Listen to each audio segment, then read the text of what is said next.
Baik, jadi estimasi biaya atau estimasi biaya investasi, contoh yang akan digunakan di sini adalah Anda bekerja di suatu rumah sakit. Kemarin ada yang tanya dari temanmu waktu saya ngisi kuliah umum, bagaimana cara berinvestasi? Nah, ini saya sedang sering sekali ngisi tentang investasi. Jadi biaya investasi terdiri dari investasi modal tetap dan investasi modal kerja. Itu satu. Artinya apa?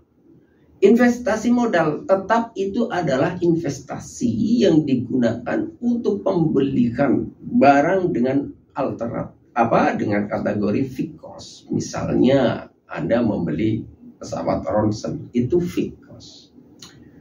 Kemudian setelah dipakai, diinstal, di situ butuh listrik, butuh sarana prasaranya, itu fixed cost. Alat diinstal, dipakai, tidak dipakai, itu butuh biaya karena apa? Sudah waktu berjalan, lifetime-nya itu berjalan. Maka ada penyusutan suatu produk, itu fixed cost. Kemudian yang kedua, investasi modal kerja. SDM-nya juga sama. SDM-nya juga ada pekerjaan, tidak ada pekerjaan, dia ada gaji tetap. Itu fixed cost. Kemudian ada variable cost. Variable cost itu adalah biaya-biaya yang digunakan atau biaya operasional yang digunakan untuk berjalannya suatu layanan. Contohnya, kalau pelayanannya pasiennya sehari 10, maka biaya untuk AMHP, BMHP itu 10 unit atau 10 paket. Tapi sebaliknya, kalau sehari pasiennya 100, maka kebutuhannya variable cost-nya 100. Kemudian fixed cost adalah biaya tetap. Pasiennya 1, biayanya misalnya fixed cost-nya itu per hari misalnya 1 juta. Kalau pasiennya 10, fixed cost-nya adalah 1 juta bagi 10, 100. Fixed cost. Terus variable cost bisa dihitung biaya per komponen AMHP, BMHP per pasien. Kemudian pada saat pasiennya itu menjadi 20, fixed cost-nya adalah 1 juta bagi 50 sama dengan 50 rupiah. 1 juta bagi 20 sama dengan 50 rupiah. Artinya apa? Total biaya operasionalnya akan lebih murah. Yang tadinya fixed cost-nya 100.000 ditambah biaya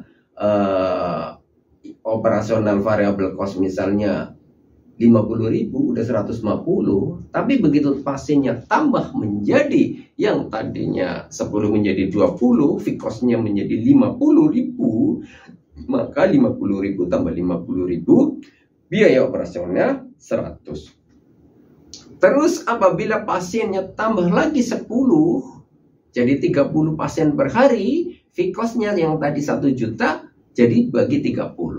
Nah, itu yang disebut semakin banyak pasien yang menggunakan, fixed cost-nya makin rendah. Maka keuntungan rumah sakit semakin cepat pulang modalnya. Itu yang disebut bagaimana mengestimasi suatu investasi, itu harus betul-betul diperhitungkan. Kemudian dalam melakukan estimasi biaya akan melibatkan faktor-faktor ekonomi saat ini dan masa yang akan datang. Artinya apa? Harus diperhitungkan. Sekarang nilai tukar rupiah sekarang berapa? Nilai tukar rupiah ke tahun depan berapa? Nilai tukar rupiah 3 tahun ke depan berapa? Itu harus bisa diperhitungkan. Karena apa? Tidak mungkin suatu rumah sakit ini menerapkan pola tarif yang berbeda-beda. Sehingga ada kepastian tarif 1 tahun. Bisa seperti itu. Jadi tidak mudah naik turun. Seperti Anda lihat, ingin menaikkan bahan bakar yang dari pemerintah pun harus dipertimbangkan betul. Tidak bisa naik setiap saat. Kecuali barang-barang yang memang seperti itu ROI-nya cepat bisa jadi. Tapi kalau di rumah sakit tidak mungkin seperti itu.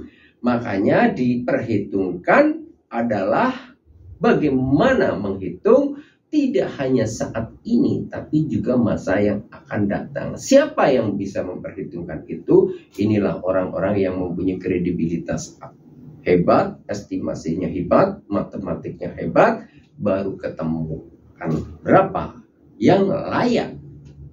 Harga tahun ini bisa jadi dalam 1 tahun antara Januari sampai Desember ada perubahan fluktuasi daya beli masyarakat, akan ketemu berapa, ada saat rendah, ada saat tinggi, ambil rata-rata dan dalam 1 tahun berapa. Itu adalah dalam perhitungannya. Kemudian estimasi biaya didefinisikan sebagai perkiraan biaya yang diperlukan untuk mendirikan fasilitas produksi serta operasional untuk produksi. Itu estimasi biaya.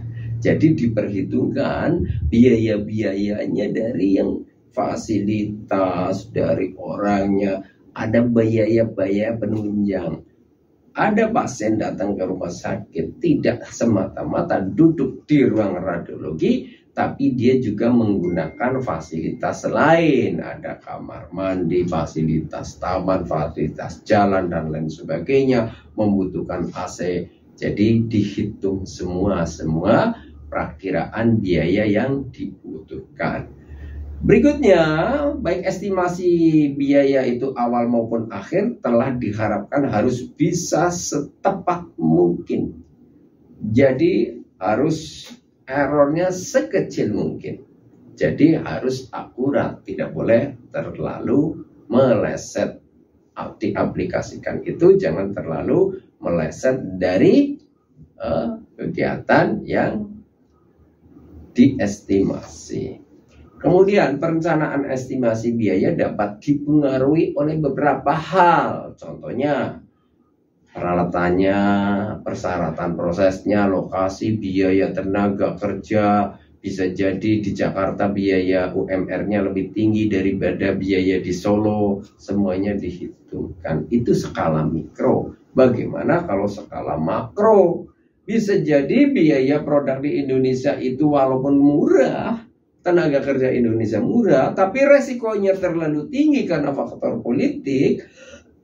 Ini tidak baik buat orang pengusaha. Mungkin memilih di tempat negara yang lebih aman walaupun UMR-nya lebih tinggi. Itu juga bisa terjadi hal seperti itu. Jadi semua parameter harus betul-betul diperhitungkan untuk mendapatkan perhitungan yang akurat. Itu harus betul-betul diperhitungkan sekali. Gitu ya. Berikutnya adalah estimasi biaya memerlukan keahlian. Coba bayangkan Anda mau memperhitungkan estimasi biaya pemeliharaan pesawat ronsen. Saya kasih contoh yang Anda akan dapatkan di rumah sakit. Membeli pesawat ronsen, jenisnya pesawat ronsen saja sudah bermacam-macam. Dari yang konvensional, sampai digital, yang DR atau menggunakan film. Kemudian beda lagi, ini untuk yang stasioner tetap atau yang mobile. Mobile dibagi lagi untuk posisi di mana. Kemudian dihitung lagi berapa listrik yang digunakan. Berikutnya, berapa harga alat, lifetime digunakan untuk berapa tahun, biaya pemeliharaannya berapa rupiah. Kemudian dari sisi user, ini dipakai untuk pemeriksaan apa saja, sehingga teknologinya harus yang sesuai. Sudah gitu belum selesai. Berapa tarifnya? Tarifnya inginnya sekian, di BPJS dibatasi lagi tarifnya sekian. Ya, kemudian sistem pemeliharanya bagaimana? Mau dikerjakan sendiri. Berarti harus ada training yang bagus. Begitu orangnya bisa, berarti harus ada komponen yang membackup. Akan diperhitungkan suatu yang saling mata rantai, semua itu diperhitungkan sampai downtime-nya berapa lama. Nah, hal-hal seperti itu, itulah fungsi dari ekonomi teknik di dalam perencanaan satu biaya. Jadi hal-hal seperti ini memang harus kita pahami buat kita semua sebagai orang-orang yang terlibat di dalam suatu kegiatan pelayanan, baik negeri maupun swasta, itu sama aja. Kemudian ada beberapa faktor yang harus Anda perhatikan. Satu, memberikan informasi yang digunakan untuk keperluan penetapan harga jual.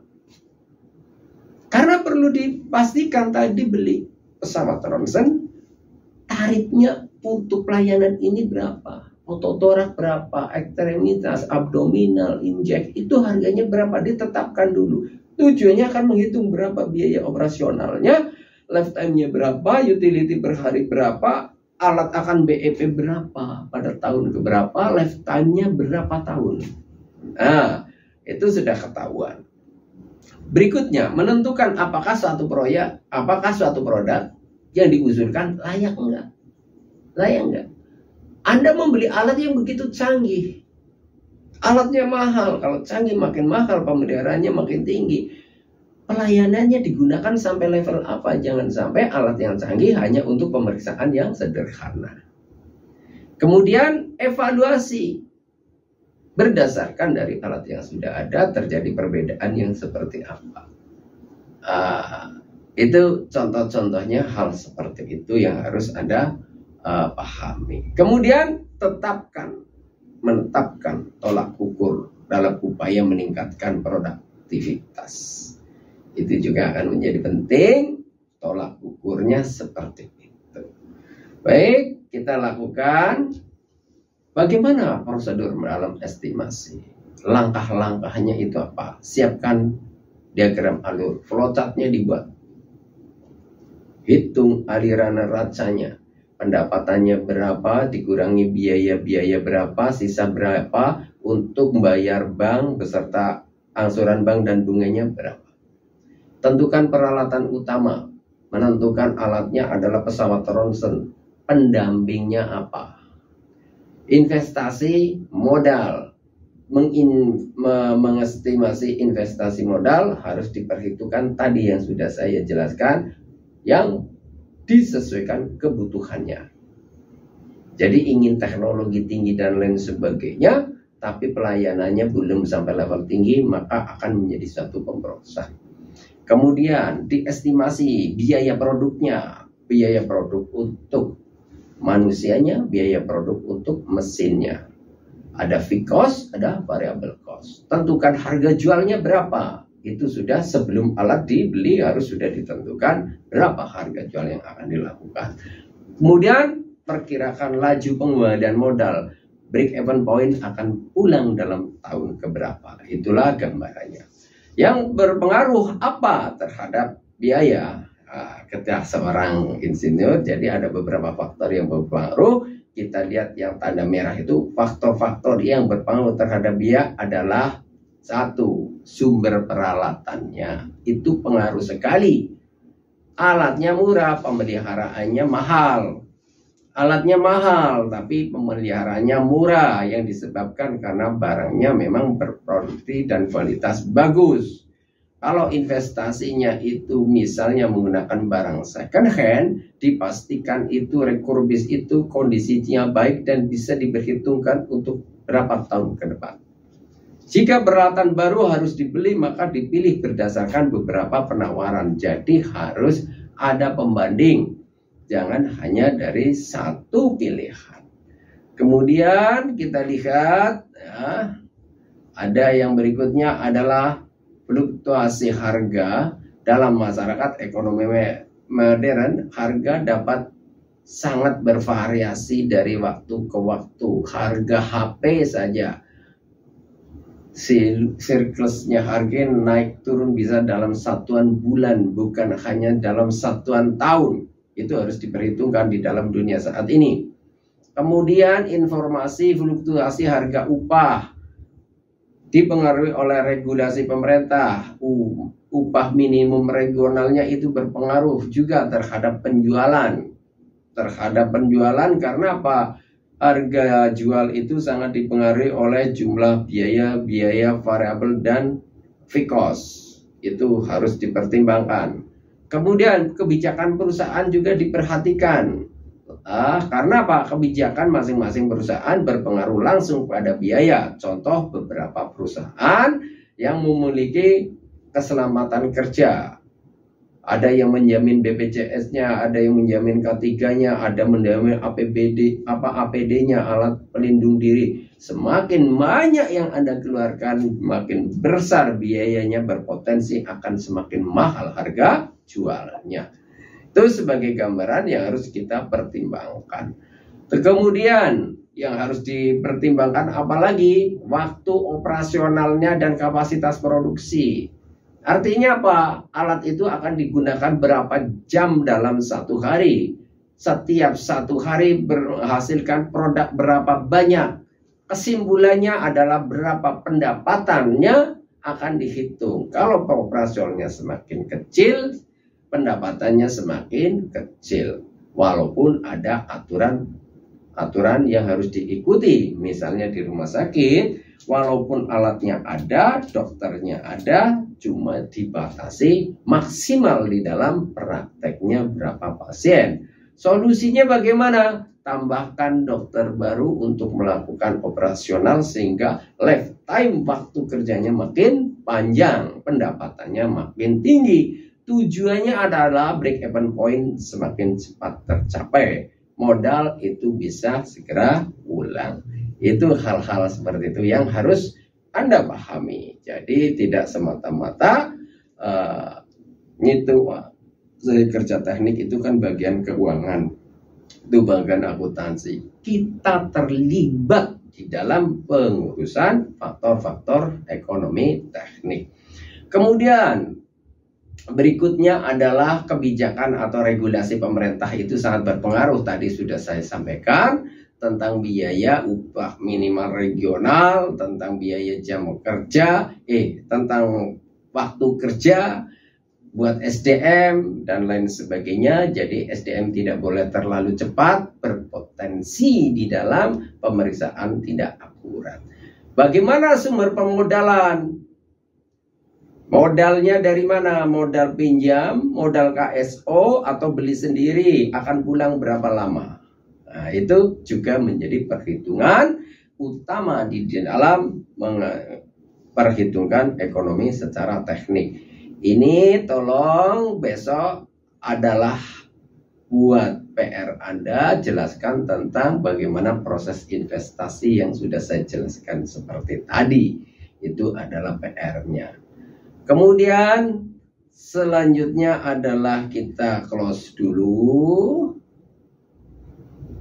Ya. Kita akan lakukan recording stopped. Tanya jawab. Mudah-mudahan yang saya sampaikan saya batasi supaya Anda ada kesempatan melakukan, baru kita lanjutkan pada sesi 2.